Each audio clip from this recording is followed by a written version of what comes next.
Good Wednesday afternoon. I'm Jerry Miller, and welcome to the I Love CVille Show. Thank you kindly for joining us. We're live from historic Charlottesville, Virginia, and downtown Charlottesville in the Macklin Building on a glorious day to be above the mud. A Charlottesville, Commonwealth, country, and worldwide audience at our disposal on a show today presented by Skooma Boutique Dispensary. The best dispensary in Charlottesville is Skooma Boutique Dispensary, with a location on the downtown mall and one location on the UVA corner. Olivia Branch, welcome to the program. Scott Aaronworth in Virginia Beach says, happy birthday, J-Dubs. The nickname J-Dubs resonates in the 757 and the beach area. Yes, it is Judah Witkower's birthday today. We started with cupcakes. Olivia says, happy birthday, Judah. We started with cupcakes on Real Talk with Keith Smith. I believe Judah is, 2 or 3 cupcakes deep? Is it 2? No, just one. Just one cupcake? It was a delicious cupcake. Happy birthday again. Oh, very good. I mean, you can't beat cream cheese topping. It's cream cheese topping cupcake with chocolate cake, cream cheese icing. Interesting, the diet of the I Love CVille Network. On some mornings we have cupcakes before 10 a.m. On other mornings, bourbon before 10 a.m. on the I Love CVille Network.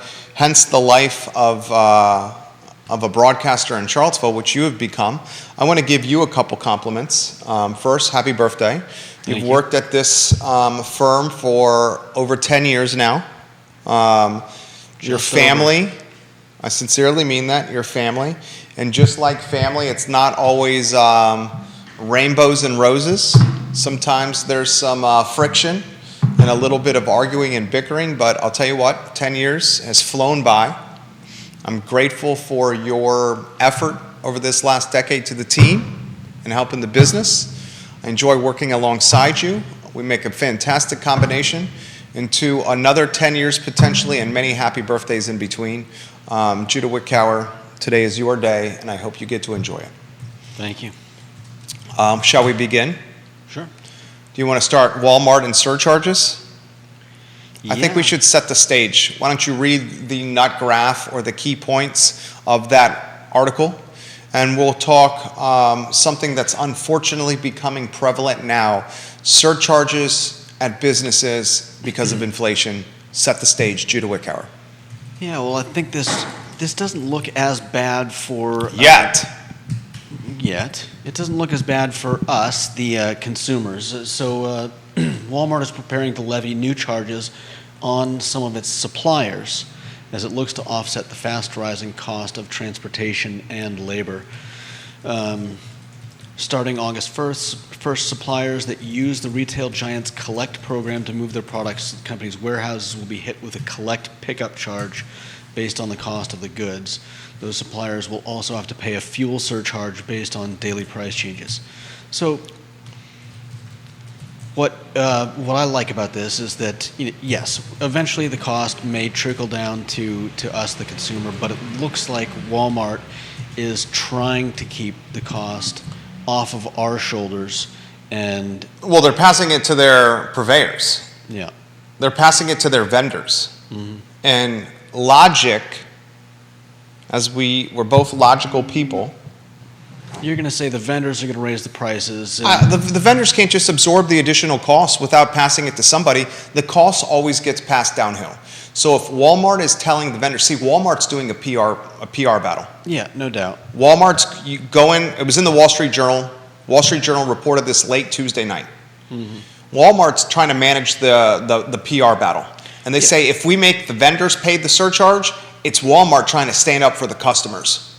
But we need this inflation surcharge because gasoline and fuel is getting out of control and it's so volatile, we don't know how much we're going to spend to get the product here. Yeah. So we're going to give it to you. But we're not doing it to our customers. The vendors have to pass that by raising the cost of the goods they sell to Walmart.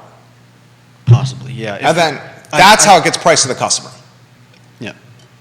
I'm sure some of that is true. And I mean, at this point, everybody's tightening their belts. When the corporations start doing it. That's the question, and that's why this is a topic of conversation.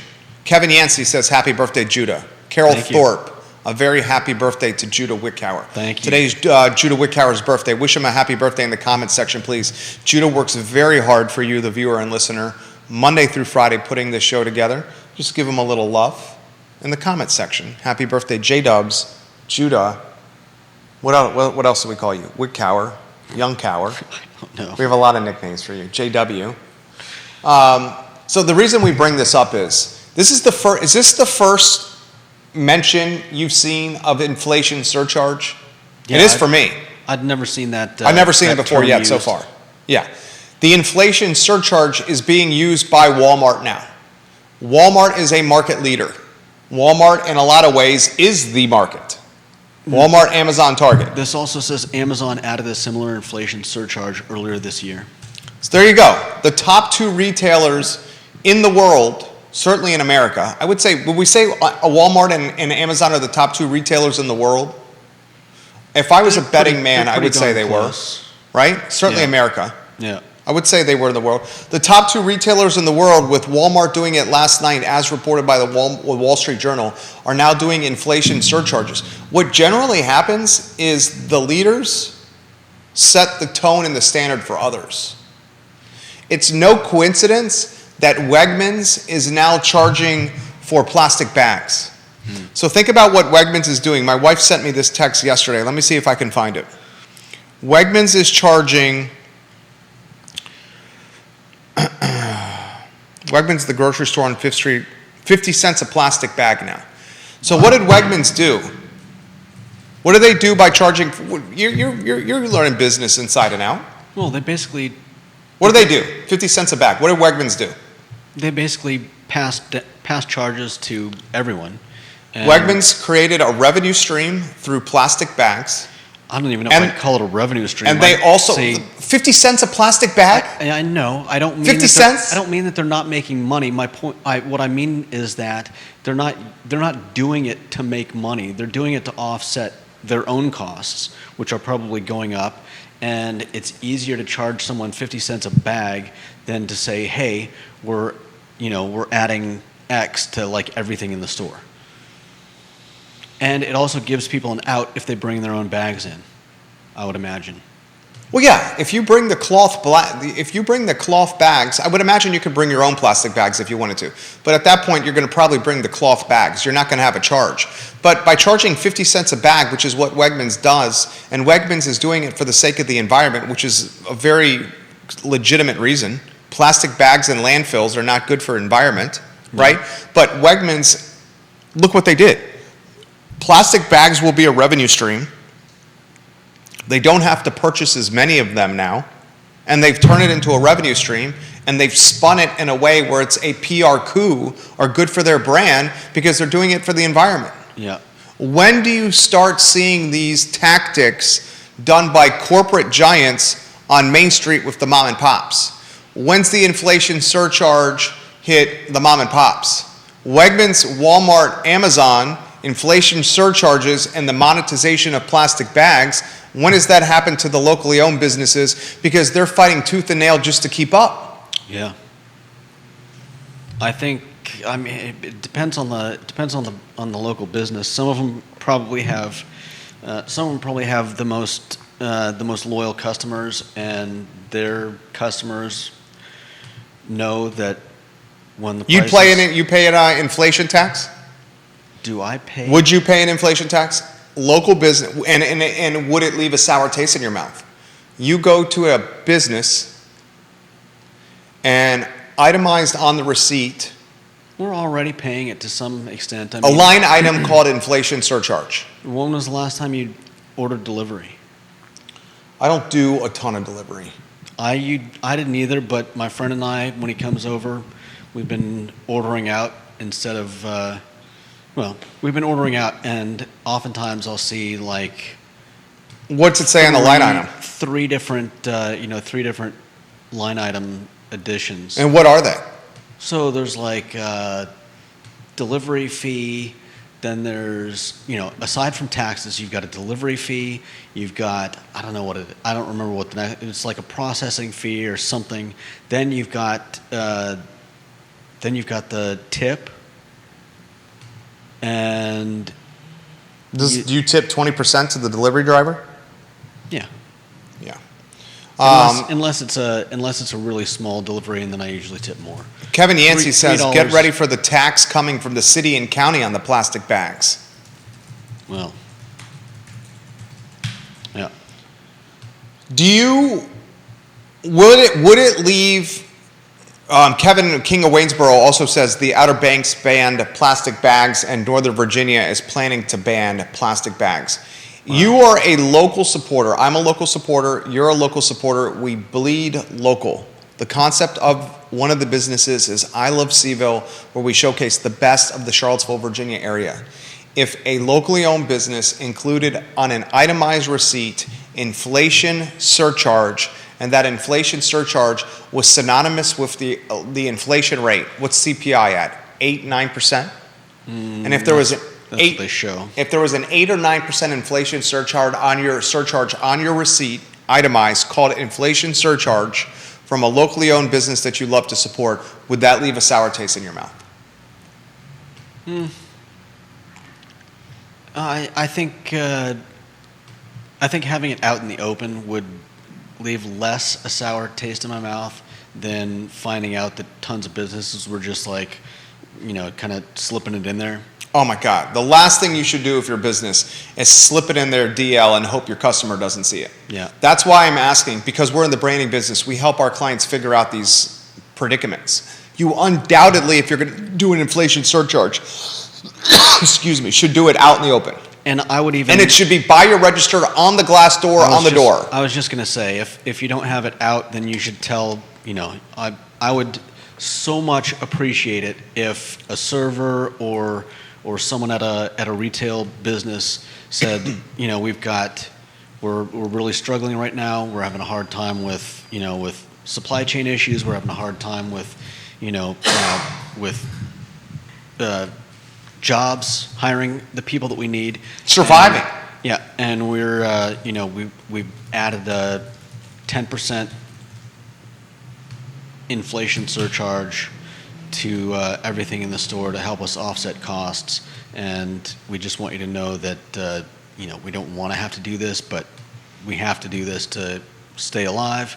And I would be like, you know what, I appreciate you telling me, and I would probably, unless, in most cases, I think I would continue shopping there. Take it a step further. Viewers and listeners, I'm going to take it a step further. Restaurants now, a lot of them, and I understand why they're doing it.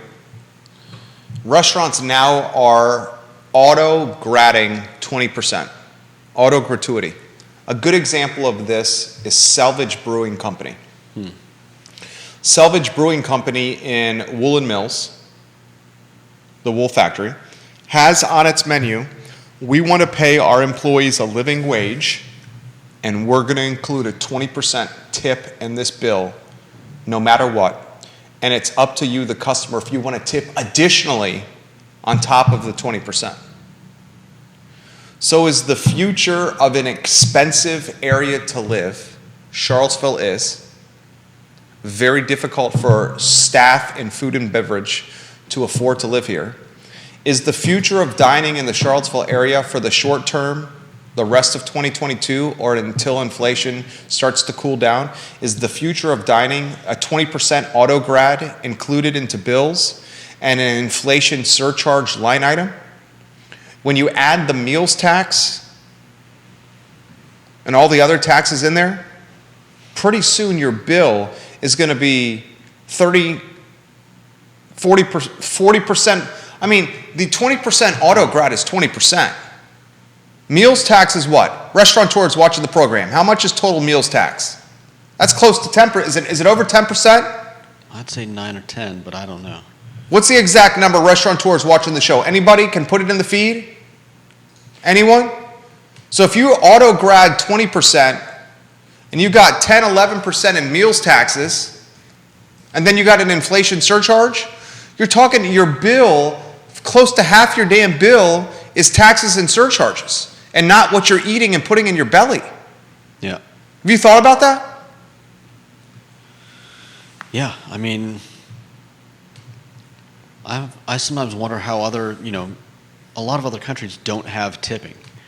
and it would be curious to figure out how they manage to pay their employees a living wage or whatever wage they pay them without our American, like $2.30 per hour, and then whatever you can make on tips. Well, if I was in this scenario now, currently, and I had a locally owned restaurant, I would do window service. I'd cut front of the house staff. I'd do window service, counter pickup for the food, where they go and order at a register and they pick it up at a window within the restaurant. And you eliminate front of the house staff. You would just cut out seating altogether? Keep seating. Front of the house staff I would eliminate. And be window service or pick up at the register, where the customer orders at the register and then they go and pick it up at the window inside the restaurant. Perfect examples of this are, say, Panera Bread. Moe's Barbecue on Ivy Road has it like that. And it allows you to limit labor, head count. I get it. So you wouldn't have servers anymore. You just have people taking orders and giving and passing the food across the counter. You got to do everything humanly possible to be able to survive. I mean, that's how I would run it right now. Kevin Yancey, how about we hold the fuel suppliers accountable when fuel isn't coming down anywhere as near as they rose? Yeah, that's something we've covered on this show. Kevin Yancey, it's a good comment. I feel your pain, homie. Explain that again. I mean, he's basically talking fuel, WTI crude is less than $100 a barrel, right? It's gone down dramatically over the last handful of days because it's a forward-looking commodity, the barrels of oil, right? Mm-hmm. It shows the demand is going to drop big time because people are going to start pitching pennies and not traveling, so gas is going to drop if the demand's not there. Which is why gas companies have not upped production, I think. Well, Yancey is saying it's basically below $100 a barrel. Why the hell has it not, the price per gas at the local tanks not dropped? Like they went up so quickly. I can empathize with that. Yeah. I can absolutely empathize with that.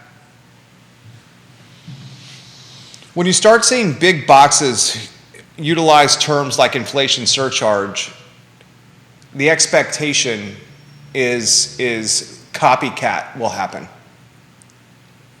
That's a trend that's going to happen, the term inflation surcharge. One of the terms that became incredibly popular during this housing boom was complementary seller possession, where people were selling their homes and then living in their homes for free for 60 days after selling them to people. Yeah. Because you need time to find someplace else. Complementary seller possession was a new phenomenon. Inflation surcharge. Get ready and giddy up. How about this story? Amazon adding Grubhub to Prime membership. Ugh. Amazon, say what you want about Amazon. Amazon is not good for local business. Yeah. Amazon. Stay away from Amazon. Amazon is and I fall victim to this because of the convenience they offer. Amazon is going to destroy local business if we're not careful. They have been. I mean, take a look at some of the big guys that have been crushed by Amazon. And Sears. Yeah. Kmart. Yeah. And there's I won't. Sears Roebuck. Remember the Sears catalog? It's now called Amazon. Amazon.com. It's not a print catalog anymore. Amazon on Wednesday, which is today, struck a deal with Grubhub to add food delivery perks to its Prime membership program. As part of the agreement, Amazon has the option to acquire a 2% stake in Grubhub, the food delivery behemoth. This is the nitty-gritty that I think is worth relaying to everybody. Amazon is sweetening the perks of its Prime program. 200 million plus Prime members in America. Prime membership already includes food-related benefits at Whole Foods. Prime members will now be able to forego delivery fees on sub-Grubhub orders and access other benefits of Grubhub's loyalty program at no extra cost. Grubhub Caveat hurts the locally owned restaurants. Yeah. So does Amazon. So does Amazon. So listen to what's happening here. Grubhub, which hurts the locally owned restaurants. Let's explain how Grubhub hurts the locally owned restaurants, okay? This is how Grubhub, you can jump in anytime you want. This is how Grubhub hurts the locally owned restaurants. They add ridiculous surcharges to restaurant meals. They don't deliver the food in timely fashion. They don't care for the food upon delivery. They're often stacking orders to make the delivery routes more efficient. They'll stop at 2 or 3 places before delivering one meal to somebody. Grubhub does not reflect the integrity of restaurant brands and what they stand for. It's a middleman, third-party food delivery service, often managed by people that don't care for either the company they're working for, Grubhub, or their food they're delivering. That's a fair description, would you say? Yeah. Amazon is now created a joint venture with Grubhub, and this joint venture will prioritize Grubhub even more with 200 million plus Amazon Prime members, to the unfortunate collateral damage of locally owned restaurants. Take a platform, third-party delivering, and make it more ubiquitous by one of the most ubiquitous brands in America, Amazon. Yeah. That's what's happening. What's wrong with the take I just gave? Nothing, and it's got to be a hard choice for local restaurateurs, because when you don't have the capacity or the ability to do delivery, you could be leaving dollars, what's the phrase? Picking up. No. You may be losing money that you could be making on potential orders because you don't have a delivery system in place. But if your only choice is something like Grubhub, and they're charging 15 to 30% delivery charges or surcharges, whatever they call it, and your food comes cold. You're taking a local business's already slim profit margin and possibly destroying it altogether. Kevin Higgins watching the program, we've dubbed him the King of Greenwood. He says, if you want proof of what Amazon can do to local business, look at what CVS did to local pharmacies across the country. Well said. Very well said. Very well said. What is it? Top Notch is the only local pharmacy left? The rest are CVS's? Top Notch? Yeah. What about... Meadowbrook is closed, right? what about... the drugstore, Timberlakes? Yeah, Timberlakes. Yeah, Timberlakes is still open. Timberlakes is still open. That's a good call. What other locally owned pharmacies are there? Top Notch, Timberlakes, and there's a pharmacy right outside the Lake Monticello, that's local. Outside of that, it's a CVS World. Yeah. Good call, Kevin Higgins. Jason Howard says this. Jason Howard, where do you live? You contribute to the program often. It's time that you get a moniker. Kevin Yancey confirms Meadowbrook is closed. Thank you, Kevin Yancey. Jason Howard, where do you live? I want to give you a moniker like Kevin Yancey's the King of Waynesboro, Kevin Greenwood's the King of Greenwood, Carol Thorpe is the Queen of Jack Jewett. You contribute to this program regularly, Jason Howard, and you deserve a moniker, my friend. He says this: vendors servicing restaurants and grocery stores alike have raised minimum orders and cut delivery days to combat rising shipping costs. So you have to order more and anticipate your needs better and have space for the extra stock. It's a great comment.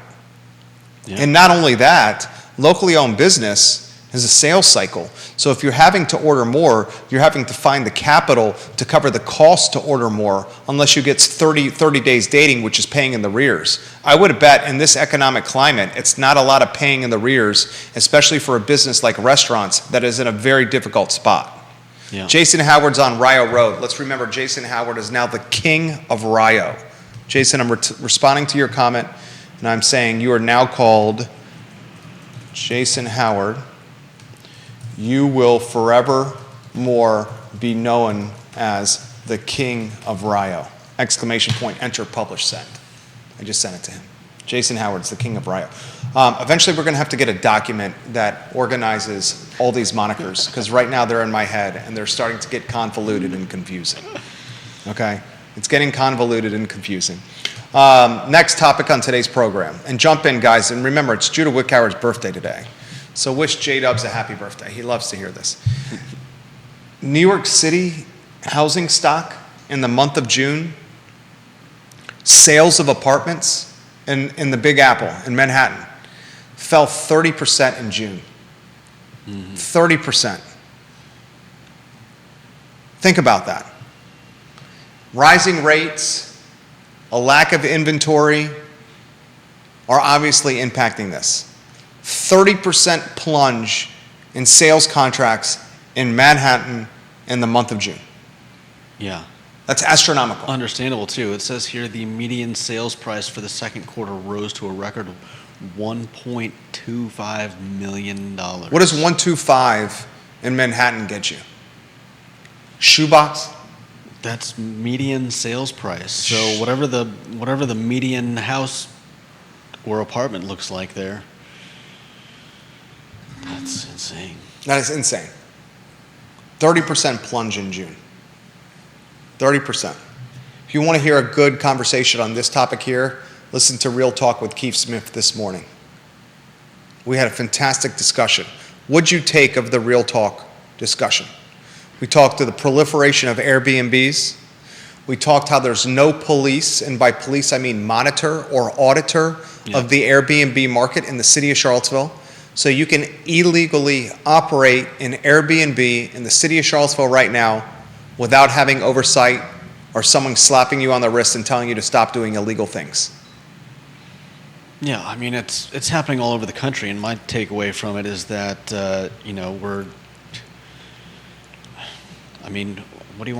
what would you call it? It's a bunch of people wanting to cash in, wanting to, make a buck, and I get it, but everybody's buying up properties to use as Airbnbs, and those used to be, Homes. rentals. Somebody could be renting that. I mean, the place that I own now. You were renting it. You bought it from your landlord. I Kevin rented Higgins says, happy birthday, J-Dubs. Thank you, Kevin. I rented that place for 10 or 11 years before my landlord decided to sell it. Now, imagine if he had been using it as an Airbnb for the previous 10 or 11 years. I definitely wouldn't be Airbnb-ing it for 10 years. So I'd have to look somewhere else for an apartment. Now, the more people start using these properties as Airbnbs, the more issues we're going to have with people not being able to find places to rent. Yeah. On top of that, more students than ever before at the University of Virginia this fall.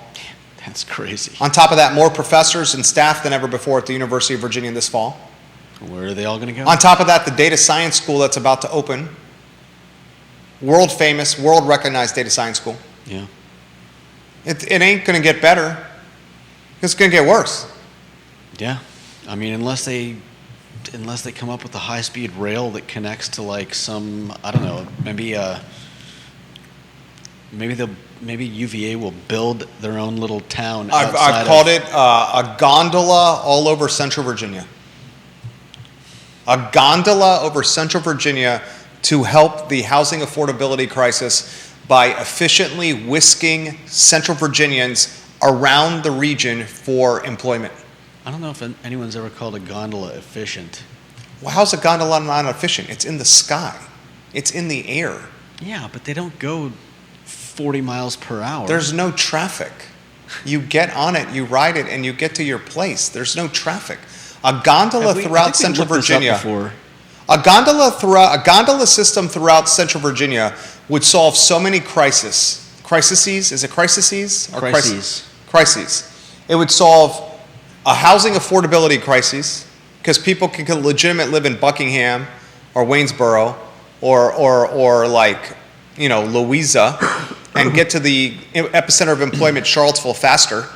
A gondola around Central Virginia would solve the transportation issue, the housing affordability issue, would be good for the environment because there were less cars on the road, would be good from a safety standpoint because cars often cause injuries, would help affordability. A gondola system in Central Virginia. Bill McChenzie thinks that's funny. I know a man can dream. It's a pipe dream, I know. A man can dream. What's the most absurd comment of the week? Yeah, that's got to go to O'Connell. Hold on. There's got to be a sound effect I can play for O'Connell. Before you give me the comment, tell me which sound effect is the best for Mitch McConnell for what he said. Is it this one? That's a pretty good one. Or is it this one? I like that one better. I think if there was a...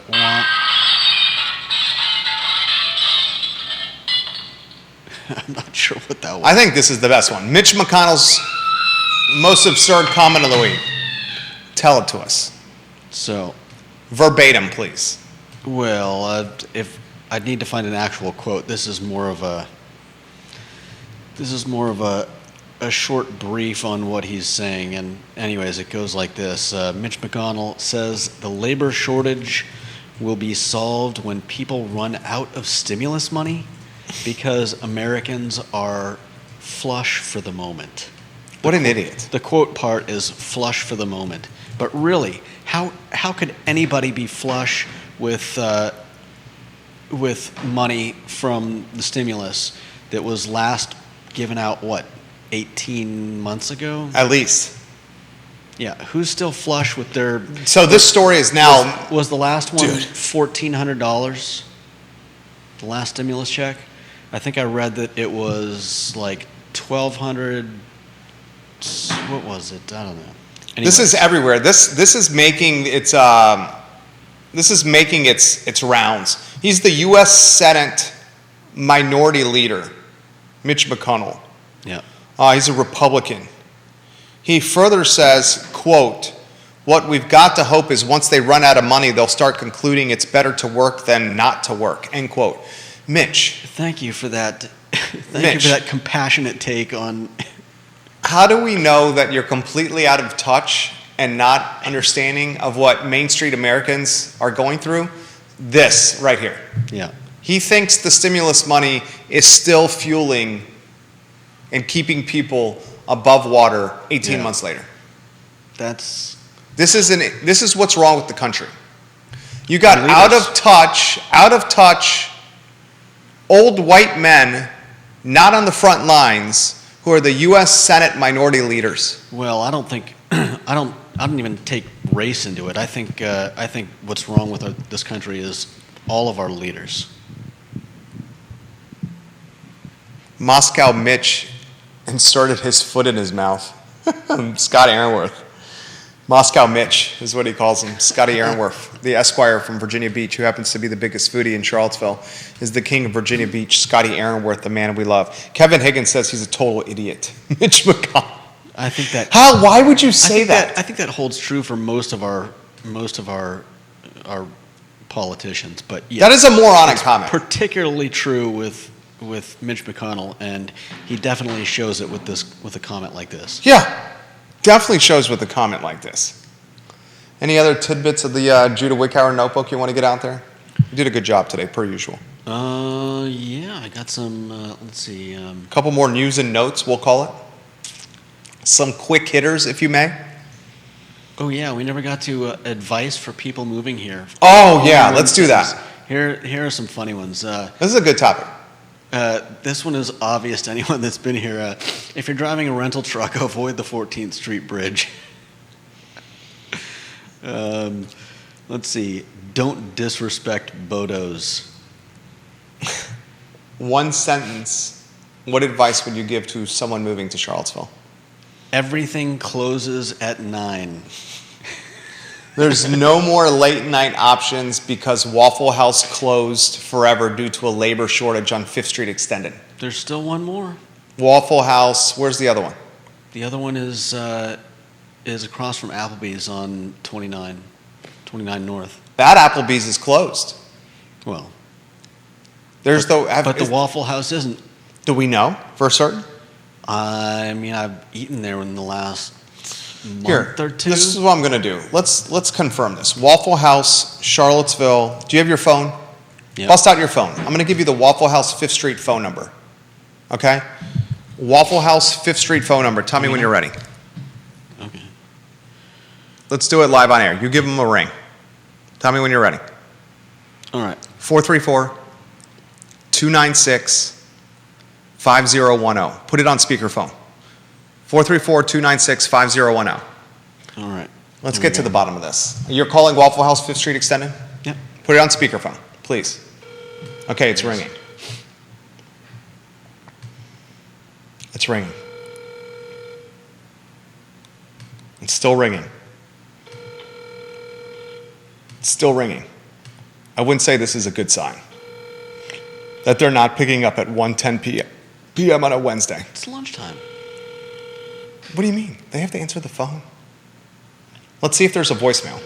You We've sure? heard scuttlebutt on the streets of Charlottesville You sure you got the right phone number? that the Waffle House... Calling your local Waffle House. We are currently taking care of customers and are unable to answer the phone. Please come in and dine with us in person, and we will be happy to serve you. We've heard the Waffle House on 5th Street is closed due to labor. They can't staff the restaurant, so they chose to close it down. They didn't pick up the phone at 1:10 p.m. on a Wednesday afternoon. It's lunch, baby. What? Waffle House is That's the slowest... hopping over there. I would say that's the slowest shift at Waffle House is lunch. Okay. Well, maybe a proper dinner. The proper dinner shift is the slowest shift. All right. It's certainly not breakfast. Here's a good one, though. What advice would you give? Advice for... In one sentence, moving to It's Charlottesville. not all advice, but here's a funny one. Welcome to the land of streets with 3 to 5 names each. Kevin Higgins, I love you, Kevin Higgins. Kevin Higgins, you're a valuable viewer and listener. We appreciate your kind words and support, KH. Serious, and sincerely mean that, man. He says, this is the best moment in I Love CVille Show history, calling Waffle House live on air. And them not answering. They didn't answer. Nobody actually knows why Rio is pronounced Rio, and it has nothing to do with Route 10. That's the advice you would give to someone moving to That's Charlottesville? another one. What's the advice I would give to someone moving to Charlottesville? Wow. Charlottesville struggles to find identity outside of UVA, but it's still pretty nice. I think Charlottesville has an identity outside UVA. Yeah, maybe. Don't you? I've been here how long have you been in the area? I've been here 22 years. How about you? My family first came here 95, 96. I officially moved in without going back and forth to Savannah in 2002. So 20 years for you. 20 years for you, 22 for me. I would say the identity of Charlottesville and those 22 years of me living here, that identity has distanced itself from University of Virginia more than ever in my 22 years here. When I first arrived here as a first year at the University of Virginia, Dabney 101, old dorms, the identity of the town was the university. And I'm not saying that the identity of the town is still not the university, but in the 22 years of me living here, the beer scene has exploded. The wine scene has exploded. The wedding scene has exploded. The restaurant scene has exploded. The technology scene has exploded. And these various explosions have helped Charlottesville create its own image and brand and identity that's not just the University of Virginia. You give me that? Sure. I mean, it's for a little town, it's got a lot of flex to it. For a little town, it's got like some big time energy to it. You did a good job today. I hope you have the best birthday ever. I sincerely mean that. Happy birthday to you. Thank you for all your hard work here, and thank you for being a family. Sincerely mean that. His name is Judah Witkower. My name is Jerry Miller, and this is the Wednesday edition of the I Love CVille Show. Hold on, one more. You got one more. Yeah. Where progressives have coexist bumper stickers on their Subarus, but don't want rednecks as their neighbors. But come on, seriously, who does want rednecks as their My neighbors? favorite bumper sticker for the area, let's see, hold on. Scottsville, there's a Scottsville, VA bumper sticker. That's hilarious. I'm looking it up too.